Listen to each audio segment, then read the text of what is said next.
2014 में हरियाणा की राजनीति में एक बड़ा बदलाव आया जब मोदी लहर पर सवार होकर बीजेपी ने अप्रत्याशित जीत हासिल की। मनोहर लाल खट्टर को मुख्यमंत्री की कुर्सी मिली और राज्य में नई नीतियों और योजनाओं की शुरुआत हुई। लेकिन 2019 के विधानसभा चुनावों ने बीजेपी के जीत के बावजूद एक चेतावनी का संदेश भी दिया। इस वीडियो में हम 2014 से 2024 तक हरियाणा की राजनीति के उतार चढ़ाव, खट्टर सरकार के फैसलों और उनके प्रभावों पर चर्चा करेंगे। जानिए कैसे इन वर्षों में राज्य का राजनीतिक परिदृश्य बदला और आगे क्या संभावनाएं हैं। 2014 में मोदी लहर पर सवार होकर देश के कई राज्यों में बीजेपी सरकारें बनी। उस समय वोटर ने यह नहीं देखा कि उम्मीदवार कौन है, उन्होंने मोदी के नाम पर विश्वास करते हुए भाजपा के उस हर उम्मीदवार को जिताया जिसे वो जानते भी नहीं थे।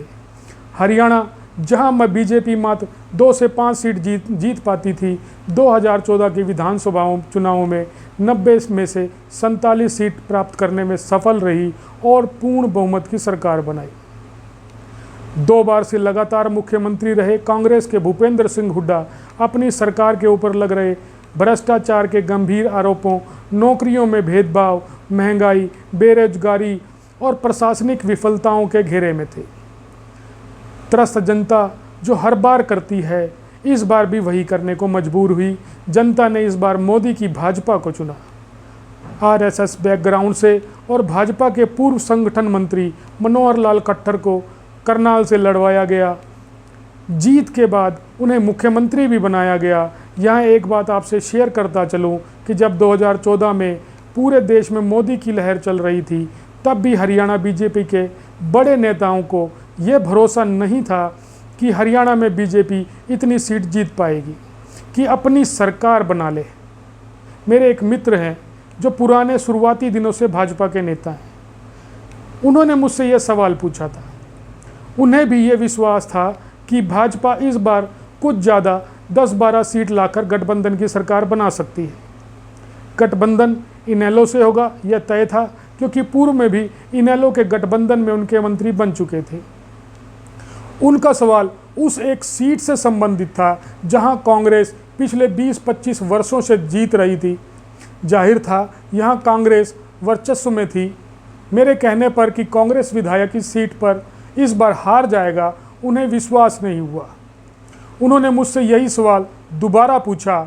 इस बार उनके सवाल में विस्मय ज़्यादा था, तो मैंने मित्रता के तौर पर खुलकर बोलते हुए कहा कि अगर इस बार इस सीट से बीजेपी काला कुत्ता भी खड़ा कर दे तो वह भी सीट जीत जाएगा। और हुआ भी बिल्कुल वही।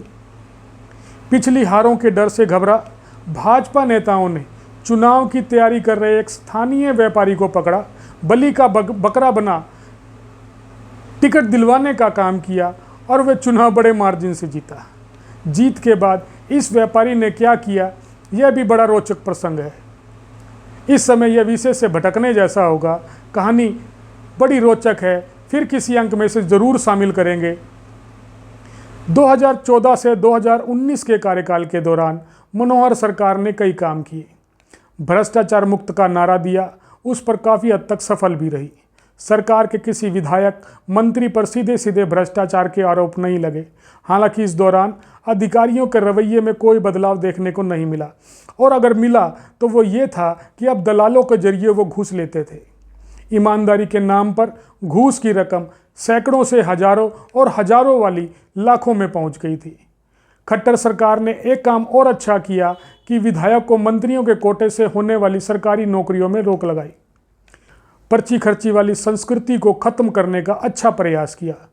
इस दौरान सैकड़ों ऐसे परिवारों के बच्चों को भी सरकारी नौकरी लगी जो पर्ची और खर्ची के पासंग भी नहीं थे। पर्ची खर्ची का मतलब जिसके पास ना तो बड़ी सिफारिश थी, ना घूस देने का पैसा। इसने भाजपा, खासतौर पर मनोहर लाल खट्टर के प्रति हरियाणा के आम लोगों में भरोसा जगाने का काम किया। इसी कार्यकाल के दौरान कई नगर परिषदों को नगर निगम बनाने का काम भी खट्टर सरकार ने किया। सैकड़ों अवैध कॉलोनियों को नियमित किया गया। इसी दौरान मनोहर लाल खट्टर ने ऐसी 2 योजनाओं को भी लागू किया जिसने प्रदेश के बहुतायत परिवार को परेशान कर दिया। दोनों योजनाएं अच्छी थी। परिवार पहचान पत्र को तो पूरे देश में वाहवाही भी मिली थी। परिवार पहचान पत्र के माध्यम से सरकारी योजनाओं का लाभ खट्टर सरकार उस परिवार या आदमी तक पहुंचाना चाहती थी जो इसका हकदार था। दूसरी योजना थी प्रॉपर्टी आईडी। इस योजना के तहत हर मकान को परिवार पहचान पत्र की तरह एक निश्चित संख्या आवंटित की गई। प्रॉपर्टी आईडी का मकसद नगर निगम, नगर परिषद, नगर पालिकाओं की आय में इजाफा करना मात्र था। इसी प्रॉपर्टी आईडी योजना ने प्रदेश में भ्रष्टाचार को नए रूप में पैदा किया।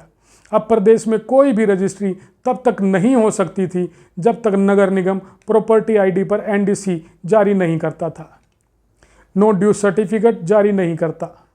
ये नो ड्यूज सर्टिफिकेट है खट्टर सरकार द्वारा निगम में शामिल प्लाटों, मकानों या बिल्डिंग पर प्रति गज और मंजिलों के हिसाब से एक मुश्त वसूली, पहले से लिए जा रहे हाउस टैक्स से बिल्कुल अलग।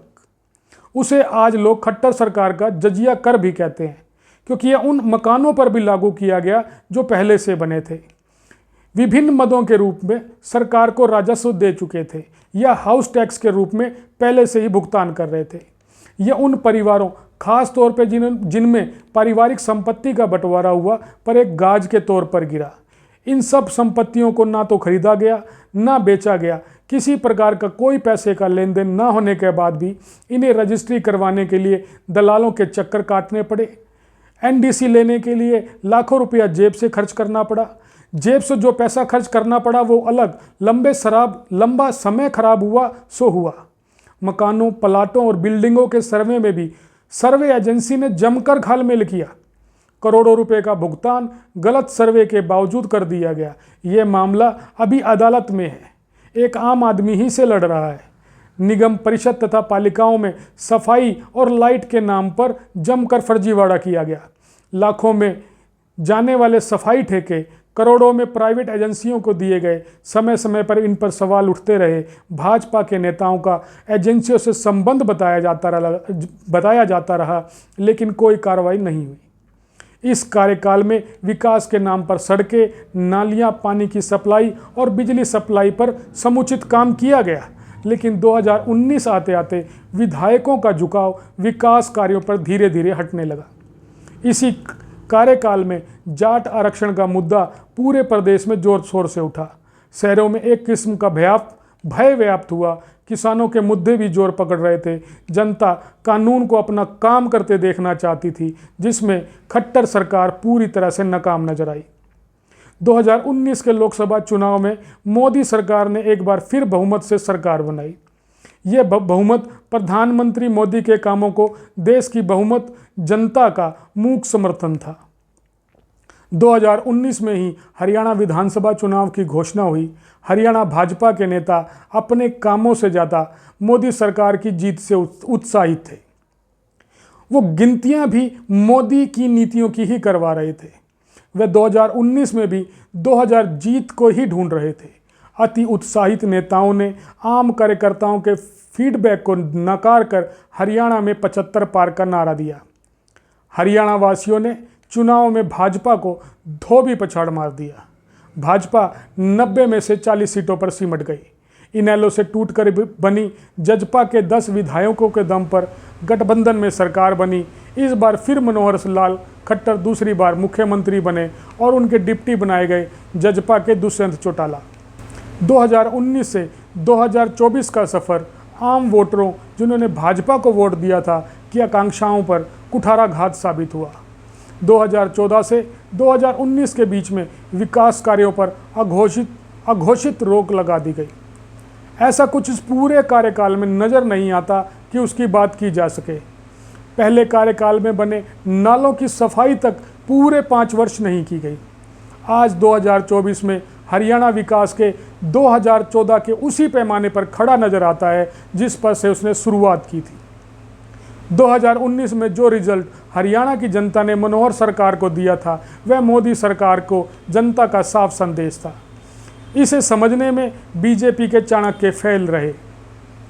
हरियाणा, जिसने 2019 में 10 की 10 लोकसभा सीट मोदी की झोली में डाली थी, 2024 में आते आते सिमट कर 5 पर रह गई।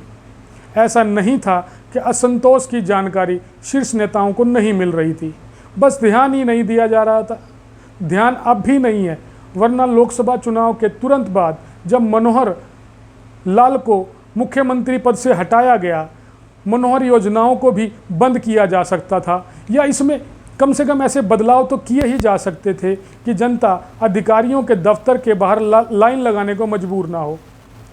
ये भी सच है कि भारत में जब तक लाइन ना लगे तब तक जनता नेताओं को दिखती भी कहाँ है। ये भी सच है कि दिल्ली में अगर कोई पहला कदम उठता है तो वो हरियाणा की धरती पर ही पड़ता है। लगता है इस बार जनता दिल्ली के कदमों से हरियाणा की वो धरती खींच रही है। अगर आपको ये एपिसोड पसंद आया हो तो इसे लाइक शेयर करना ना भूलें। हमारे चैनल को सब्सक्राइब करें।